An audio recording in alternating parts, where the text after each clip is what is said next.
একটু গরিব হোক সমস্যা নাই। আচ্ছা প্রিয় দর্শক, আপনাদের প্রিয় অনুষ্ঠান নিয়ে হাজির হয়েছি। আমাদের ক্যামেরার সামনে দাঁড়িয়ে আছে এক ফুটফুটে অসহায় মেয়ে। তার মুখ থেকেই তার জীবনের গল্প শুনবো। প্রথমে জানাই সালাম, আসসালামু আলাইকুম আপু, কেমন আছো? ওয়ালাইকুম আসসালাম।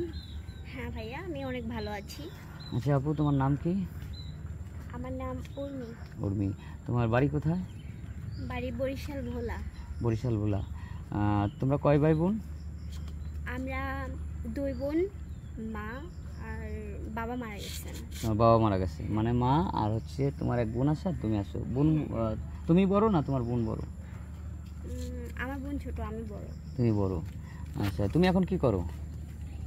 আমি এখন বর্তমানে পড়াশোনা করি। পড়াশোনা করো? মানে কোন ক্লাসে? এসএসসি পরীক্ষা দিয়েছি আর ইন্টারে ভর্তি হয়েছি। ইন্টারে ভর্তি হয়েছো? তো এখন তোমার মানে পড়াশোনা কেমন চলছে? মানে তোমার এই পড়াশোনার চালায় কে? তোমার পরিবার চালায় কে? আসলে কি আর বলবো, বাবা না থাকলে পড়াশোনা কি হয়। আমার আম্মু অনেক কষ্ট করে আমাকে পড়াশোনা করায়। তোমার আম্মু কি করে? আমার আম্মু সেলাই মেশিনের কাজ করে। সেলাই মেশিনের কাজ করে? আর তাছাড়া আমার একটা ভাই নাই, যদি ভাই থাকতো তাহলে হয়তো বা কিছু হেল্প হতো, কিন্তু সেটা আর হয় না। তো আমাদের ক্যামেরার সামনে আসা কি আসলে কোনো সাহায্যের জন্য, যে পড়াশোনা তুমি করতে পারতেছো না এরকম কিছু না? মানে না ভাইয়া, আমি কোনো সাহায্য চাচ্ছি না। আমি চাচ্ছি সবার কাছ থেকে দোয়া এবং ভালোবাসা। সবাই যেন আমাকে অনেক দোয়া করে। দোয়া এবং ভালোবাসা। আচ্ছা, মানে তোমার ইচ্ছা তো আছে না যে একটা ভালো পাত্র বা ভালো একটা ছেলে, তো তোমার লাইফ পার্টনার হিসেবে কেমন ছেলে চাচ্ছ আর কি তুমি? আমার লাইফ পার্টনার হিসেবে আমি মানে তেমন কিছু টাকা পয়সা মানে এরকম ছেলে চাচ্ছি না, কারণ যাদের টাকা পয়সা আছে তারপরে ওরা কিন্তু তাদের ওয়াইফকে ভালোবাসে না। হ্যাঁ, তো তাদের টাকা পয়সার টানে মানে একটা রাইখা আরেকটা বিয়ে করে ফেলে।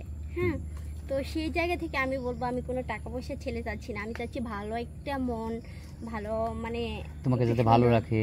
হ্যাঁ, আমাকে যেন ভালো রাখে, আমাকে যেন কেয়ার করে, আমাকে যেন ভালোবাসে। আচ্ছা, এইটুকুই। তোমার ছোটখাটো মানে স্বপ্ন আশা যাতে পূরণ করতে পারে। তো তোমার বয়স কত এখন বর্তমান?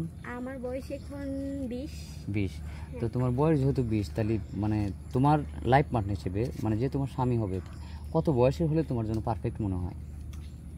20, আমার যেহেতু 20, ওনার 25। আচ্ছা, ছেলেটা কেমন, মানে স্মার্ট না আনস্মার্ট? হ্যাঁ, মানে এত স্মার্টও চাই নাই, মানে মানে স্মার্ট ওভার স্মার্ট চাও না? হ্যাঁ, মধ্যবিত্ত আর কি। মানে দেখেন যে স্মার্ট ছেলেও যদি দেখে বিয়ে করি তাহলে তো সে বলবে যে 2 দিন পরে বলবে যে আরেকটা মেয়েকে আরেকটা মেয়ে পছন্দ করে ফেলবে। আচ্ছা আচ্ছা আচ্ছা, ঠিক আছে, না এটাও রিয়েল। এমনও হতে পারে যে হয়তো তুমি যেরকম চাচ্ছ সেরকম হচ্ছে না। মানুষের আশা তো পূরণ হয় না, সব আশা তো পূরণ হয় না, তাই না? সব আশা কি পূরণ হয়? দেখা গেলো যে মানে কোনো ভাই মানে শিক্ষিত স্মার্টও আছে, হয়তো প্রবাসে থাকে, কর্মব্যস্ততার কারণে হয়তো তার বিয়ে করার বয়সটা একটু পার হয়ে গেছে, হয়তো 30-35 হয়েছে। মানে এরকম যদি ছেলে তোমাকে প্রস্তাব দেয়, তো তুমি কি মানে মেনে নিবে নাকি? না, আমি এত বয়সের ছেলেকেও বিয়ে করব না, কারণ একটু মধ্যবিত্ত হলেই চলে। মানে আচ্ছা, বুঝতে পারছি, মানে একটু গরিব হোক সমস্যা নাই। আচ্ছা, মনে করো তোমার মনের আশাটা পূর্ণ হলো, তো এখন তোমাকে সে কিভাবে পাবে?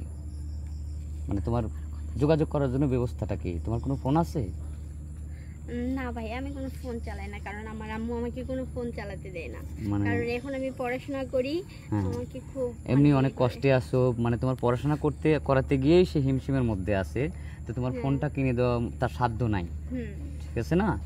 আচ্ছা, তো যাই হোক, সুপ্রিয় দর্শক, আপনারা শুনলেন মেয়েটার কোনো ফোন নাম্বার নেই।